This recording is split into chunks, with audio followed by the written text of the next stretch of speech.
Assalamualaikum warahmatullahi wabarakatuh. Bismillahirrahmanirrahim. Ashhadu an la ilaha illallah wa ashhadu anna Muhammadur Rasulullah. Allahumma salli ala sayyidina Muhammad wa ala ali sayyidina Muhammad. Rabbis rahli sadari wa yassirli amri wahlul 'uqdatam min lisani yafqahu qawli. Amin.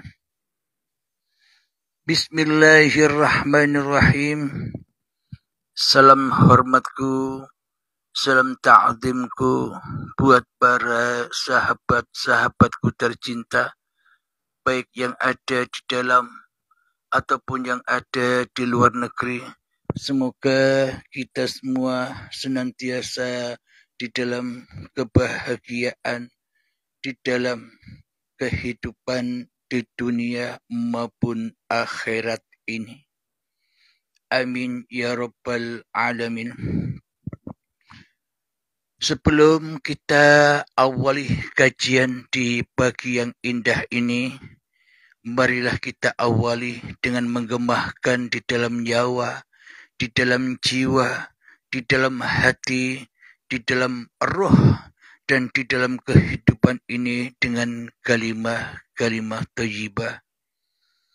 Subhanallah walhamdulillah wa la ilaha illallah wallahu akbar wa la hawla wa la quwwata illa billahil aliyyil azim. Sadaqallahul azim. Di pagi yang indah ini, kajian kami beri judul, siapakah Israel itu yang mencabut rohnya sendiri? Bila kita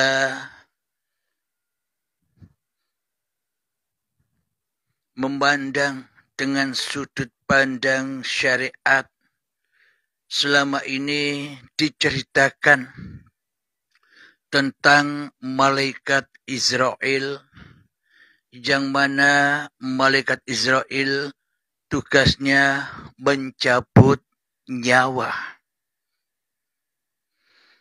Bila kita mendengarkan kajian-kajian dengan sudut pandang syariat, seolah-olah itu cerita-cerita dongeng saja.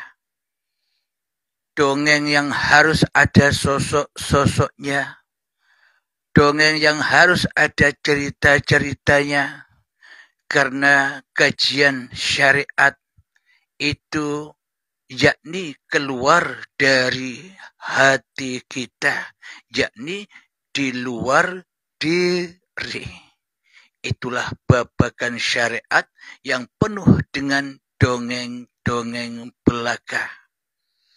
Membaca Al-Quran diceritakan tentang kisah-kisah nabi-nabi terdahulu. Dikisahkan ada kebaikan dan ada keburukan.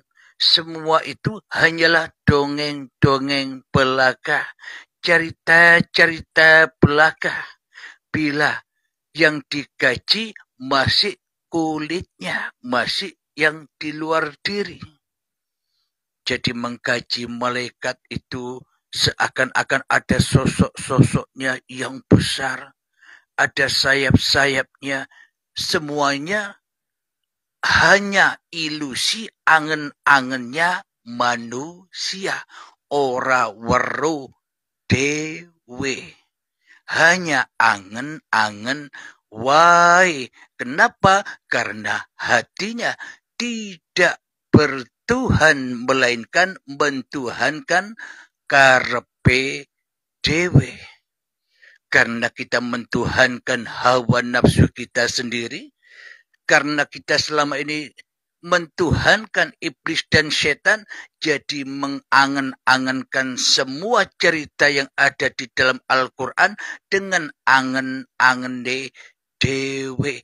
Tidak bisa melihat live, tidak bisa melihat langsung peristiwa-peristiwa yang ada di Al-Quran ini, karena kita selama ini masih membaca ayat-ayatnya iblis ketimbang ayat-ayatnya Allah.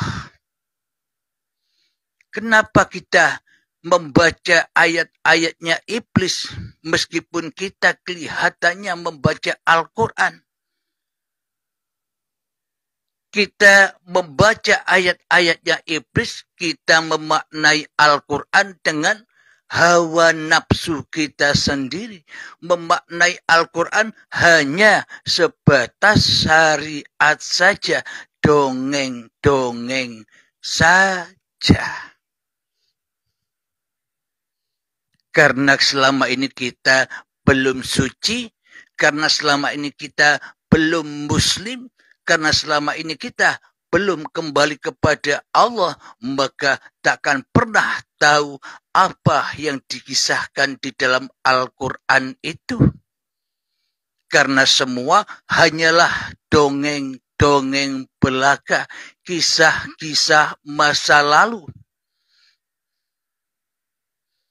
Akan tetapi bagi hamba-hamba Allah, bagi rasul-rasul Allah, bagi manusia yang mau hijrah dari utusan setan, hijrah kepada utusan Allah, dari selama ini dirasuli oleh setan dan hawa nafsunya, hijrah kepada dirasuli oleh Allah, maka orang-orang yang sudah kembali kepada Allah tahu ayat-ayat Allah yang sebenar-benarnya dengan live, dengan mata kepalanya sendiri. Cerita tentang keimanan, cerita tentang ketuhanan live, disaksikan langsung dengan mata kepalanya. Cerita tentang para malaikat-malaikat live, disaksikan langsung dengan mata kepalanya. Cerita tentang kitab-kitabnya live, disaksikan langsung dengan mata kepalanya. Kisah-kisah tentang rasul-rasul live, disaksikan langsung dengan mata kepalanya. Kisah tentang hari kiamat atau hari akhir live, disaksikan langsung dengan mata kepalanya. Tentang kodok dan kodar live, disaksikan langsung dengan mata kepalanya bagi hamba-hamba yang sudah hijrah menjadi utusan-utusan Allah, bagi manusia yang sudah rela, bagi manusia yang sudah ridho bahwa hidup dan badan ini bukan hak milik manusianya lagi, maka cerita yang di dalam Al-Quran itu semuanya menjadi nyata. Yang tadinya gaib jadi nyata, gamblang semua. Yang tadinya Allah gaib, maka nyatalah Allah dengan segala sesuatu yang diciptakannya. Itulah manusia-manusia yang menyaksikan langsung ayat-ayatnya Allah. Karena tujuan Allah, karena tujuan Tuhan menciptakan manusia supaya manusia bisa menyaksikan ayat-ayatnya Allah. Bukan untuk ibadah, bukan untuk sholat, bukan untuk zikiran, bukan untuk sholawatan, bukan untuk membaca Al-Quran, bukan untuk bekerja dan sebagainya. Akan tetapi manusia diciptakan oleh Allah hanyalah untuk mengabdi kepada Allah. Mengabdi apanya? Mengabdi hati. hatinya pulang kembali ke rahmatullah hatinya.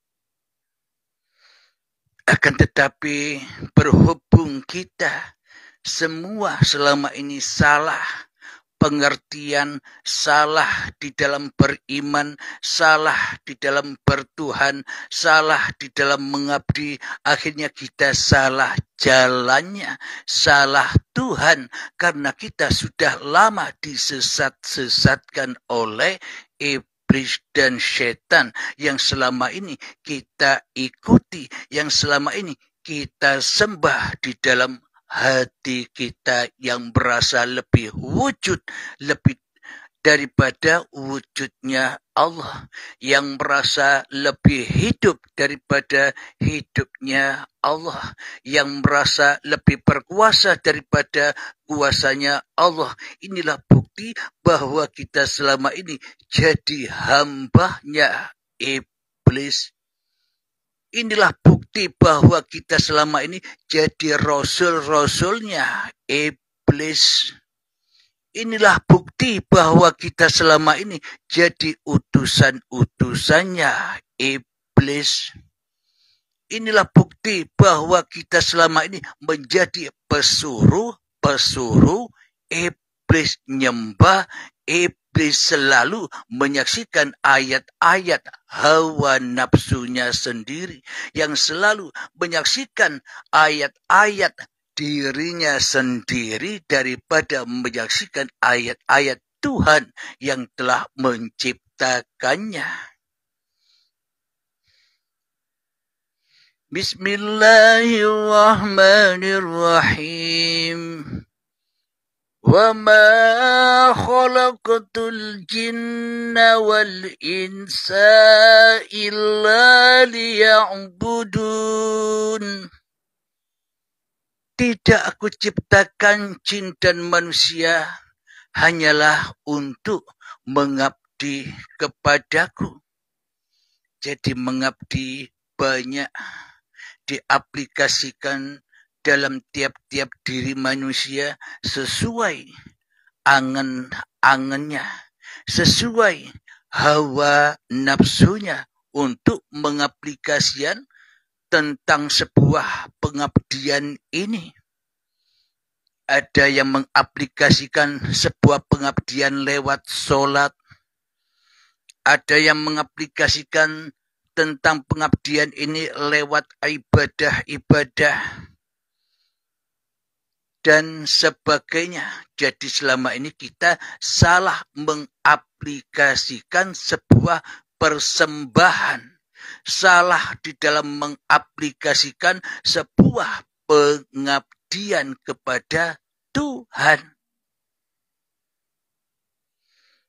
Coba kita hayati, logikakan di dalam hati kita. Bagaimana mungkin kita dikatakan mengabdi kepada Tuhan, sementara Tuhannya tidak kita prioritaskan kehadirannya, kewujudannya, kehidupannya di hati kita sebagai Tuhan?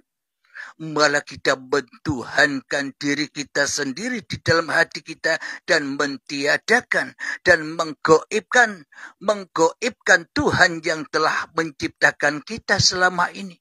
Malah kita kebalikannya mentiadakan Tuhan yang mengadakan kita. Apakah itu dikatakan sebuah pengabdian? Apakah itu yang dimaksud menyembah? Sebenarnya kita selama ini tak pernah bisa mengabdi dan tak pernah bisa menyembah selama Allahnya tak ada.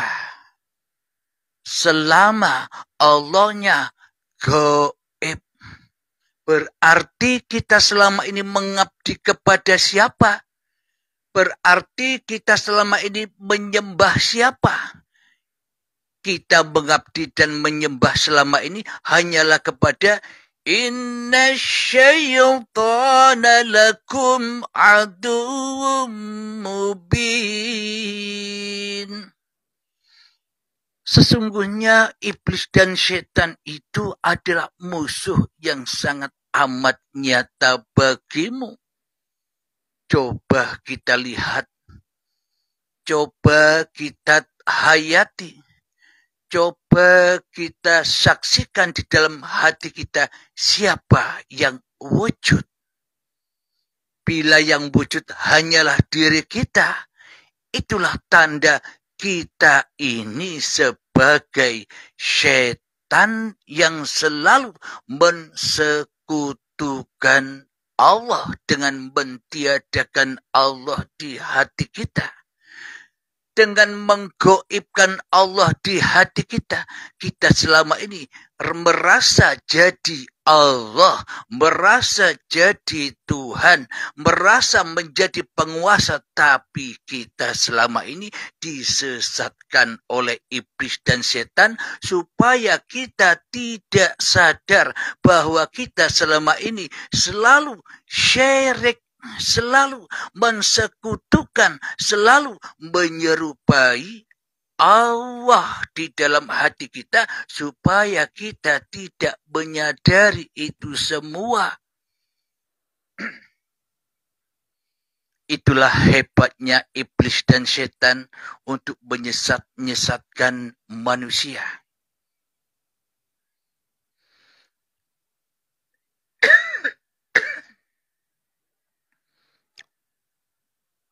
Sedangkan diri manusia kita, seluruh manusia diciptakan oleh Tuhan yang telah menciptakan kita semua. Tujuannya hanyalah satu. Supaya apa? Supaya kita bisa menyaksikan ayat-ayatnya Allah.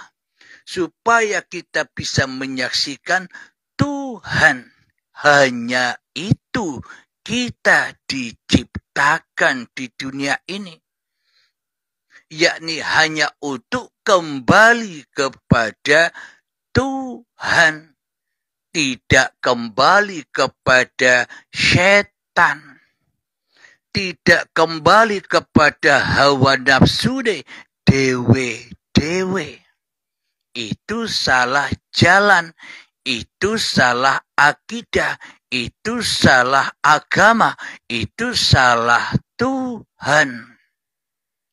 Bila Allah dan Tuhannya wujud, yang diadakan, yang dihadirkan adalah setan-setan yang terkutuk, yakni hawa nafsu kita sendiri saja yang kita jadikan Tuhan, yang kita jadikan pedoman, yang kita jadikan pegangan selama ini di dalam dada kita. Kita sudah telah lama salah Tuhan dan salah agama. Ternyata yang kita sembah selama ini adalah iblis dan setan, dan agama iblis dan setan, agama yang memanaskan jiwa kita.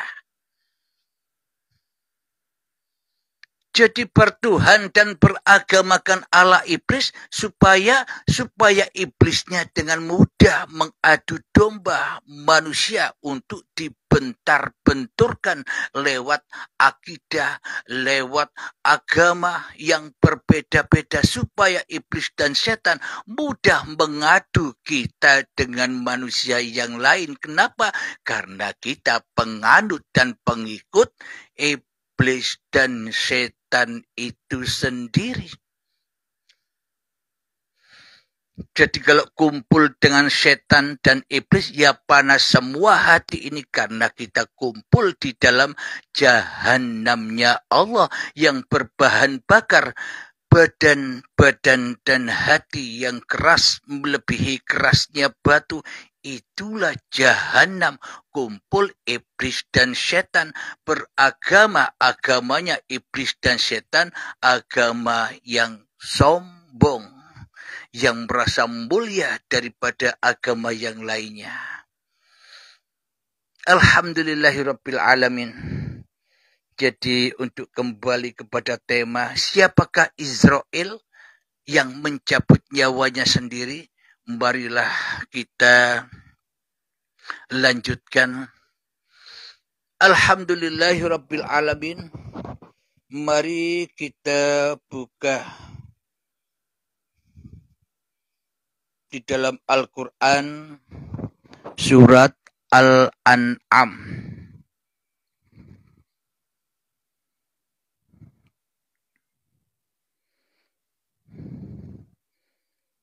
Surat Al-An'am ayat ke 61.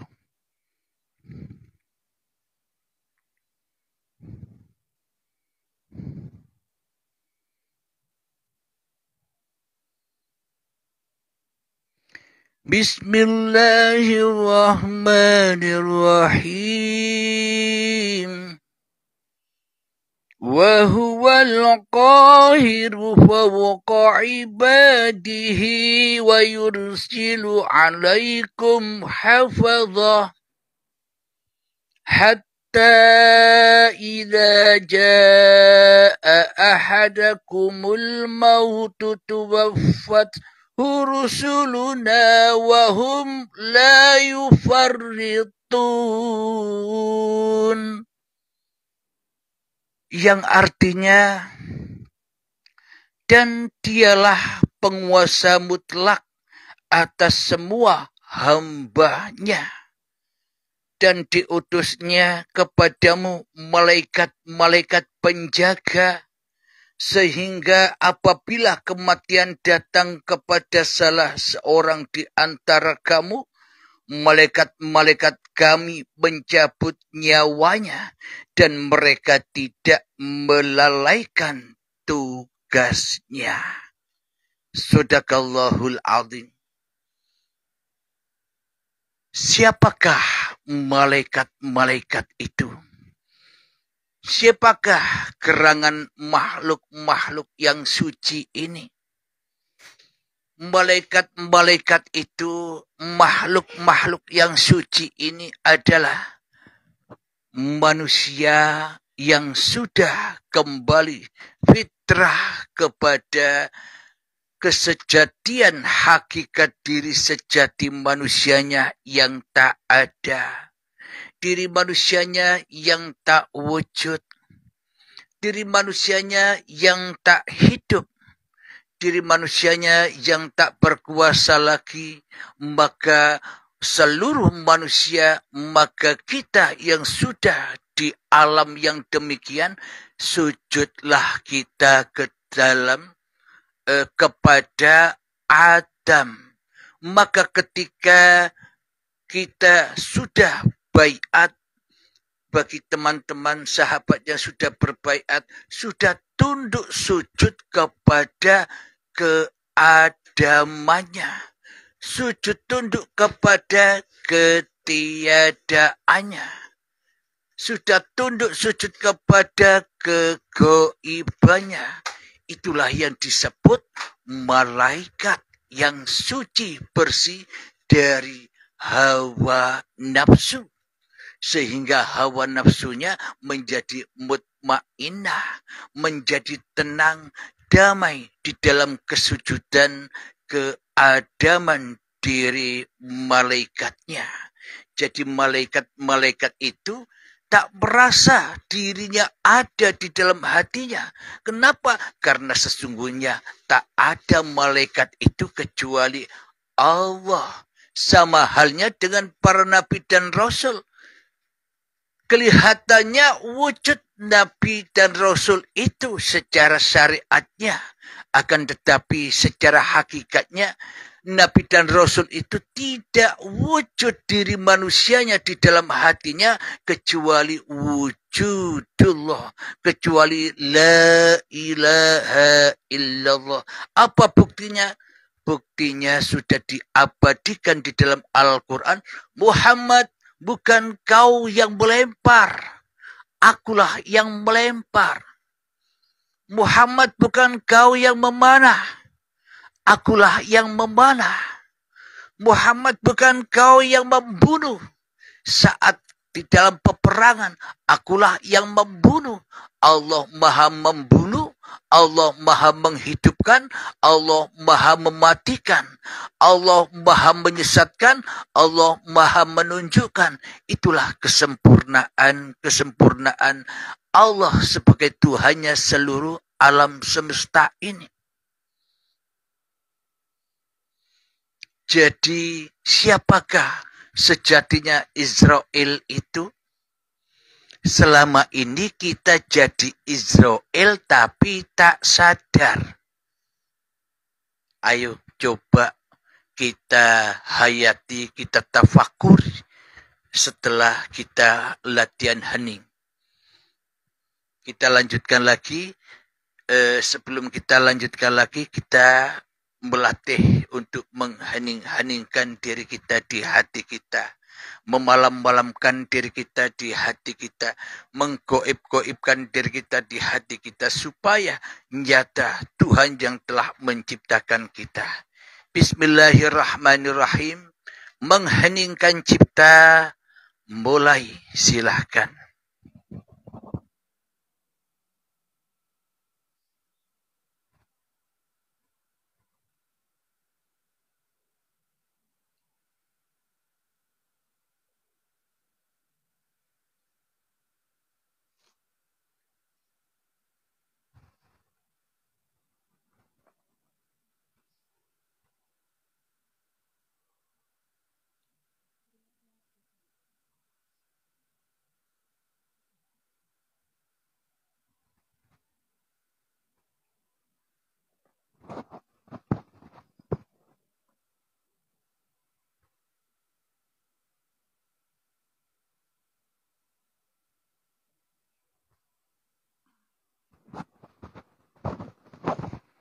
Alhamdulillahirrabbilalamin. Mengheningkan cipta selesai. Marilah kita hayati Al-Quran Qadim di dalam hati kita. Al-Quran yang terdahulu yang ada di dalam hati kita. Al-Quran uripe Allah yang selama ini bersama kita sejak dari tanah sampai saat ini. Itulah Al-Quran Qadim.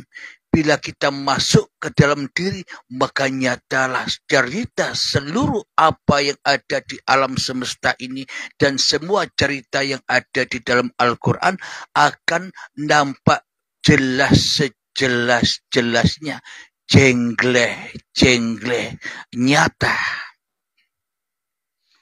Coba kita hayati, kita pikirkan secara logika. Siapakah Israel sang pencabut nyawa itu? Alhamdulillahirrabbilalamin. Selama ini Anda, selama ini saya, apakah Anda, apakah saya tidak sadar? Selama ini kita jangankan mencabut rohnya manusia, jangankan mencabut rohnya hayawan, jangankan mencabut rohnya tumbuh-tumbuhan, dan jangankan mencabut rohnya seluruh alam semesta ini. Rohnya Tuhan saja kita cabut selama ini. Sadarkah kita? Ayo coba direnung-renungkan, coba dihayati, coba ditafakuri. Jangankan nyawanya makhluk, nyawa, roh, jiwa, hidupnya Tuhan saja kita rebut. Itulah tanda bahwa kita selama ini sebagai malaikat pencabut nyawa, sebagai malaikat maut yang mematikan Tuhan, yang mentiadakan Tuhan, yang menggoibkan Tuhan, yang tidak menghadirkan Tuhan di dalam hati kita, kecuali kita mewujudkan, kecuali kita menghadirkan, kecuali kita mengadakan, kecuali kita menghidup dan mengkuasakan diri kita sendiri yang bersendirian di dalam hati kita selama ini. Coba sadar apa tidak? Termasuk saya. Karena antara saya dan Anda sama-sama makhluknya, sama-sama ciptaannya. Jadi di pengajian Uripe Allah ini kita digetarkan aras kita, digetarkan kerajaan kita, digetarkan, digonjang-ganjingkan kehidupan kita supaya kita sadar bahwa kita selama ini sebagai malaikat Israel, sebagai pencabut nyawa. Nyawanya siapa? Tidak tanggung-tanggung. Nyawanya Tuhan saja bisa kita cabut. Apa buktinya? Disuruh lillahi ta'ala di dalam kehidupan, kok malah kita linapsi. Itulah tanda bukti kita selama ini selalu mencoba cabut rohnya Tuhan. Menjadi rohnya, menjadi kekuasaan diri manusia kita sendiri di dalam hati kita yang tanpa Tuhan. Seolah-olah saja bertuhan, tapi di dalam hati kita tanpa Tuhan, melaku dewe, urip dewe. Sholat sendirian, ibadah sendirian yang tanpa Tuhan. Kenapa? Karena rohnya Tuhan, karena nyawanya Tuhan dicabut terus di dalam hati kita, dirampas menjadi roh kita, dirampas menjadi uripe manungsane. Itulah setan-setan yang terkutuk itu, yang selalu sombong, yang selalu menyerupai Allah di dalam dada kita selama ini. Semoga saya dan semoga khususnya kita semua jamaah Uripe Allah dimudahkan di dalam memahami paparan demi paparan ini. Kemudian kita seolah-olah menjadi Tuhan di dalam hati kita, seolah-olah kita bisa menghidupkan seluruh makhluk. Kita merasa bisa menghidupkan hayawan-hayawan yang kita lihat. Kita seolah-olah menghidupkan manusia-manusia yang kita pandang. Seolah-olah kita bisa menghidupkan segenap seluruh alam semesta ini dengan pandangan mata dohir kita. Coba kita hayati. Bila di dalam hati kita tak jadi Tuhan, bila di dalam hati kita tak merasa bahwa hidup ini hidupku manusia, tak mungkinlah kita bisa menghidupkan seluruh alam semesta ini dan menghidupkan seluruh manusia. Bila kita tak jadi Tuhan di dalam hati kita yang selama ini ingkar, sesat dari Allah. Seolah-olah Allah tidak bisa apa-apa. Seolah-olah Allah mati. Bagaimana mungkin Allah bisa menghidupi kita? Bagaimana mungkin Allah bisa menghidupi segala sesuatu? Sementara Allah sudah kita bunuh dan Allah sudah kita matikan di dalam kerajaannya di hati kita selama ini. Alhamdulillahirrabbilalamin. Maka dari itu didatangkanlah seorang nabi-nabi, didatangkanlah seorang rasul-rasul zaman dahulu. Supaya apa? Supaya manusia tidak tersesat dari jalan kembalinya kepada Sang Pencipta dirinya. Jadi kalau kita melihat, mendengar Al-Quran dengan mata syariat, dengan mata kemanusiaan, semuanya hanyalah dongeng-dongeng palsu belaka. Seolah-olah para nabi, seolah-olah para rasul adanya dulu saja, sekarang tidak ada. Kata siapa? Itu kan kata iblis dan setan. Itu kan kata syariat yang masih mentuhankan dirinya di dalam hatinya. Lalu siapakah para rasul-rasul yang sekarang dan yang akan datang? Para rasul-rasul dan untuk sekarang ini dan yang akan datang adalah al-ulama'u warasatul anbiya. Para ulama-ulama yang mengajarkan, yang mengajak diri kita menuju kembali kepada Allah. Itulah para utusan-utusan Allah. Itulah para pesuruh-pesuruh Allah, karena mereka sudah bebas lepas dari utusan dan rasulnya, hawa nafsunya sendiri. Karena mereka, karena al-ulama warasatul anbiya sudah mencabut nyawanya sendiri, sudah mematikan dirinya sendiri dan dihaturkan kembali kepada Tuhan yang telah menciptakannya.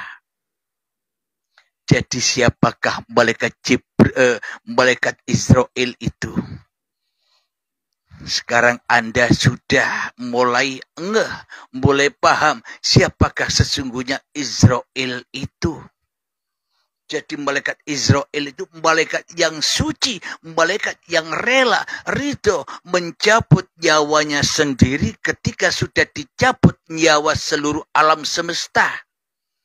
Jadi ketika itu, maka kemanapun kau hadapkan wajahmu, disitulah aku, karena manusianya sudah suci bersih, kembali kepada hakikat diri sejatinya yang Adam. Sudah sujud kembali kepada keadamannya.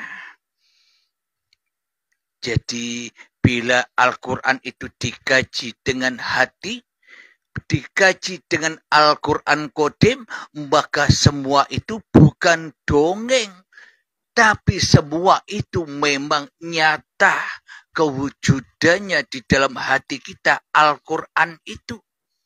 Karena Al-Quran itu diciptakan untuk agar kita bisa berkaca diri, agar kita bisa ikra kitabak, bacalah kitabmu, bacalah dirimu, siapa dirimu. Alhamdulillahirabbil alamin. Apa buktinya kita selama ini mencabut roh-rohnya makhluk? Ketika kita sebelum mencabut roh kita sendiri, ketika kita berani mati sebelum mati, ketika kita menghadapi baiat, maka kita wajib mematikan seluruh makhluk, mentiadakan seluruh makhluk.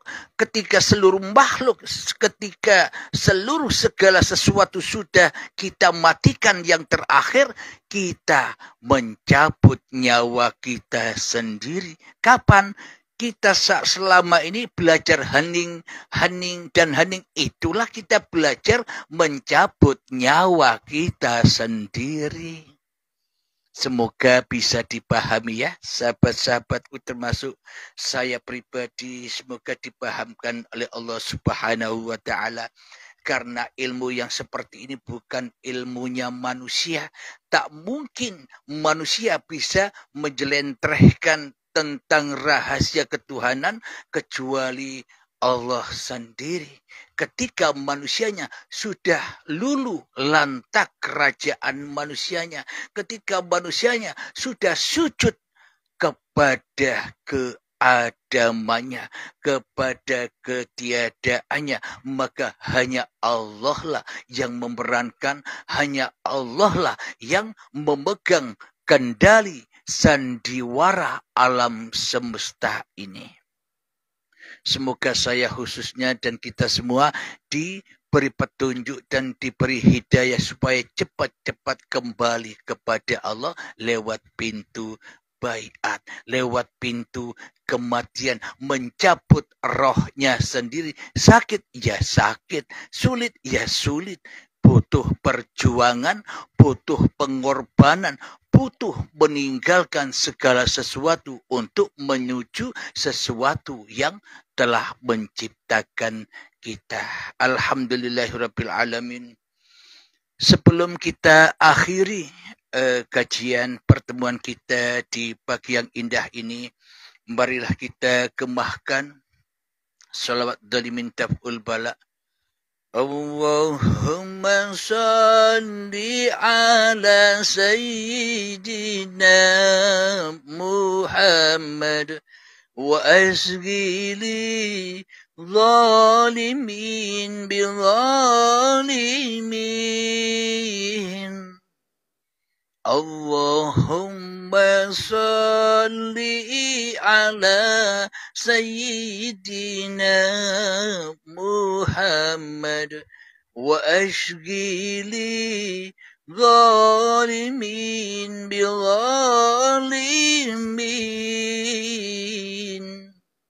wa ahrijna min bainihim salimin wa ala alihi wa sahbihi ajma'in. Bismillahirrahmanirrahim. Allahumma ya qadiyal hajat, Allahumma ya mujibad da'awat, Allahumma ya rafi'ad darajat, Allahumma ya muhillal muskilat, Allahumma ya syafiyal amrad, Allahumma ya kafiyal muhimmat, Allahumma ya dafi'al baliyat, Allahumma akhtim lana bil iman, Allahumma akhtim lana bil islam. Rabbana atina fid dunya hasanah wa fil akhirati hasanah wa qina adzabannar. Akhir kalam. Assalamualaikum warahmatullahi wabarakatuh.